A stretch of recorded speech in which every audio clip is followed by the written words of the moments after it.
నారదుని గర్వం మరియు విష్ణుమూర్తి మాయ.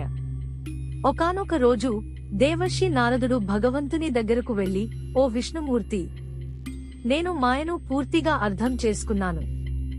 నా మీద మాయ ప్రభావం పడదు అని గర్వంతో చెప్పాడు. విష్ణుమూర్తి చిరునవ్వుతో, నారదా, మాయ అనుభవంలోనే అర్థమవుతుంది. గుణాల పరంగా ఎంత శక్తివంతుడైనా దానిలో చిక్కుకోవచ్చు అని అన్నాడు. నారదుడు, అయితే నా మీద మాయ ప్రభావం ఎలా పడుతుందో చూపించు ప్రభూ అని వేడుకున్నాడు. విష్ణుమూర్తి అతన్ని ఒక దివ్య సరస్సు దగ్గరకు తీసుకువెళ్లి, ఈ నీటిలో స్నానం చేయి, అప్పుడు మాయ శక్తి ఏమిటో తెలుసుకుంటావు అని అన్నాడు. నారదుని మార్పు, స్త్రీ జన్మ.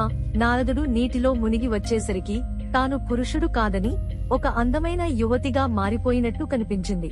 తన గత జన్మను పూర్తిగా మరచిపోయిన ఆమె ఒక రాజ్యానికి వెళ్ళింది.